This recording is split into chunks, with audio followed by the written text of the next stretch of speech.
আজকের রেসিপি গাজরের রসমালাই। আমরা গাজরের হালুয়া খেয়েছি, গাজরের বরফি খেয়েছি, এই রকম গাজর দিয়ে অনেক রকম রেসিপি হয়। তো আজকে গাজরের রসমালাই রেসিপি আপনাদের সাথে শেয়ার করব। তো রেসিপিটা দেখার জন্য অবশ্যই আমার সঙ্গে শেষ পর্যন্ত থাকতে হবে। এখানে আমি 3টে বড় সাইজের গাজরকে ভালো করে ধুয়ে পরিষ্কার করে উপরের গায়ে যে ছালটা থাকে সেই ছালটা মানে আঁশটা ছাড়িয়ে ভালো করে পরিষ্কার করে নিয়েছি। এবার লম্বাভাবে এইভাবে কেটে নিচ্ছি ছোট ছোট টুকরো করে, কারণ এই গাজরটাকে আমি মিক্সি জারের মধ্যে দেবো পেস্ট করার জন্য, যাতে কোনো অসুবিধা না হয়, তাই একটু ছোট ছোট করে কেটে নিচ্ছি। সব গাজরগুলোকে এইভাবে কেটে নেব। এখন ভালো গাজরের সিজন, মানে এই সময় ভালো গাজর পাওয়া যায়, তো গাজর দিয়ে এই রেসিপিটা করে খেতে পারেন।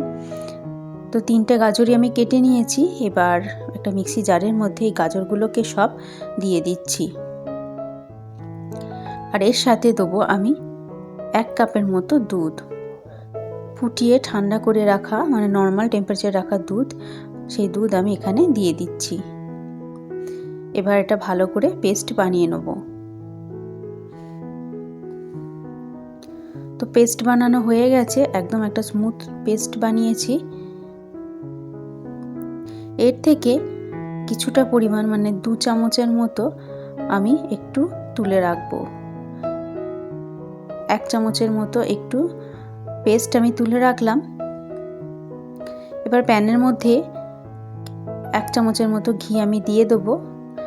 ঘিটা দিয়ে এতে দিয়ে দেবো চিনি। এখানে আমি 2 টেবিল চামচের মতো চিনি দিয়ে দেবো, আর দিয়ে দেবো এই পেস্টটা দিয়ে ভালো করে নাড়তে থাকবো। নাড়তে নাড়তে এর কালারটা চেঞ্জ হয়ে যাবে, আর গাজরের যে একটা কাঁচা গন্ধ থাকে সেই গন্ধটাও চলে যাবে। তো কিছুক্ষণ নাড়ার পর একটা সুন্দর রং এসছে, দেখতেই পাচ্ছেন। চিনি আর গাজর যেহেতু একসঙ্গে নেড়েছি, এতে দিয়ে দেবো 1/2 কাপ সুজি। সরু দানা যে সুজিগুলো হয়, সেই সরু দানা সুজিগুলো 1/2 কাপের মতো আমি এতে দিয়ে দিলাম। ভালো করে এবার মেশাতে থাকবো। সুজি আর গাজর যেন খুব ভালোভাবে মিশে যায়। গ্যাসের ফ্লেমটা লো করে রেখে এটা আমি করতে থাকবো। করতে করতে এটা একদম শুকনো হয়ে যাবে, মানে গাজরের মধ্যে যে জলটা আছে সুজি সেই জলটা টেনে নিয়ে এটা একদম শুকনো হয়ে যাবে। দেখতেই পাচ্ছেন একদম শুকনো হয়ে গেছে। এর থেকে বেশি শুকনো আমি করব না। তো একটা প্লেটের মধ্যে এটাকে নামিয়ে নিয়েছি। তো এটা খুব এখন গরম আছে, তাই একটু হাত দিয়ে নেড়ে দিচ্ছি যাতে তাড়াতাড়ি ঠান্ডা হয়ে যায়। এটা যখন একটু ঠান্ডা হয়ে যাবে হাত দেওয়ার মতো, তখন এটাকে দিয়ে বাদবাকি প্রসেসটা তৈরি করব। তো এটা একদম ঠান্ডা হয়ে গেছে। তো হাতে আমি একটু ঘি নিয়ে নিয়েছি, ভালো করে 2 হাতের মধ্যে ভালো করে মেখে নিলাম, যাতে এটা গোল পাকাতে খুব সুন্দর সুবিধা হয়।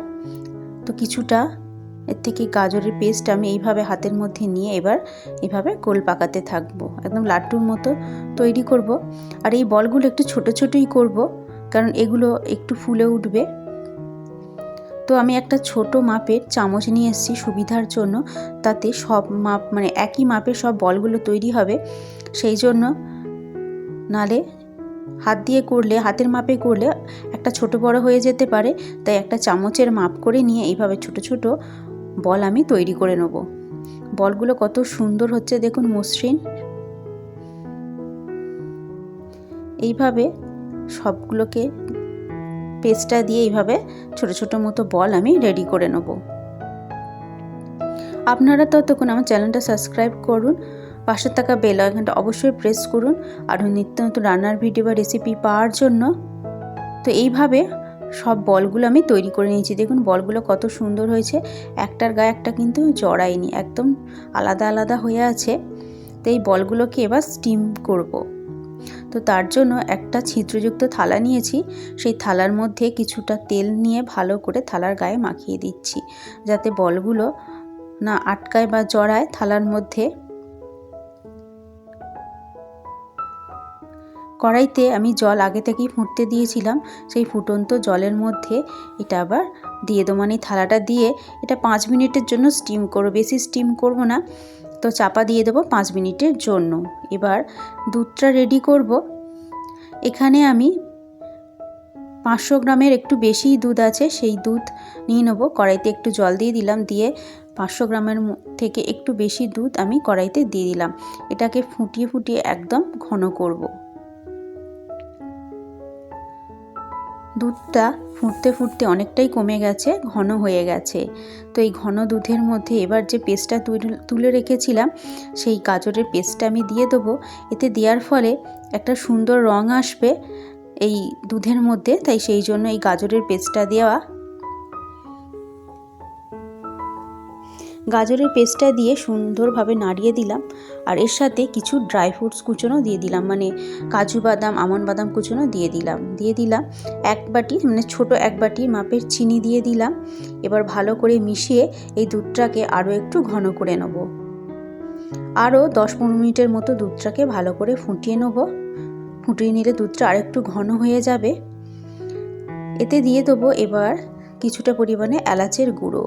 এলাচ গুঁড়ো দিয়ে দিলাম একটা সুন্দর গন্ধের জন্য। তো দুধটা ফুটতে ফুটতে অনেকটাই কমে গেছে, দেখুন একদম কমে গেছে। এর থেকে বেশি আর দুধটাকে কমাবো না। তো এই দুধের মধ্যে এবার যে বলগুলো স্টিম করেছিলাম এগুলো একটু ঠান্ডা হয়ে গেছে। সেই ঠান্ডা বলগুলো এবার এর মধ্যে দিয়ে দেবো। দিয়ে এবার এটাকে ফোটাতে থাকবো। 2-3 মিনিটের মতো এটাকে হাই ফ্লেমে ফোটাবো।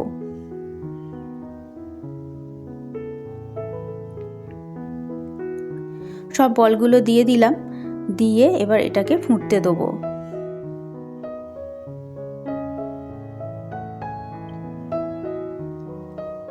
এটা যখন একদম ফুটে উঠেছে তখন 2-3 মিনিটের মতো এটা ভালো মতো ফুটে উঠেছে। এর বেশি এটাকে ফোটালে বলগুলো একদম ভেঙে যেতে পারে, যেহেতু সুজি নরম। আর এবারে গ্যাসটাকে বন্ধ করে দিয়ে এবার চাপা দিয়ে দেবো। এবার স্ট্যান্ডিং টাইমে রেখে দেবো। একদম যখন ঠান্ডা হয়ে যাবে তো তখন এটাকে সার্ভ করেছি। আর এই ঠান্ডা ঠান্ডা রসমালাই খাওয়ার মজাই আলাদা। তো রেসিপিটা কেমন লাগলো অবশ্যই কমেন্ট করে জানাবেন। ভালো লাগলে লাইক, শেয়ার, কমেন্ট, চ্যানেলটা সাবস্ক্রাইব করে পাশে থাকবেন। তো আমি একটা বল তুলে নিয়েছি, কেটে দেখাচ্ছি কতটা নরম আর সফট তৈরি হয়েছে। দেখতেই পাচ্ছেন কতটা নরম আর সফট হয়েছে। তো গাজর দিয়ে এই রেসিপিটা অবশ্যই ট্রাই করে খেয়ে দেখতে পারেন। রেসিপিটা ভালো লাগলে লাইক, শেয়ার, কমেন্ট, চ্যানেলটা সাবস্ক্রাইব করবেন। ভিডিওটা দেখার জন্য আপনাদের অসংখ্য ধন্যবাদ। সবাই ভালো থাকবেন, সুস্থ থাকবেন আর আমার সাথে থাকবেন।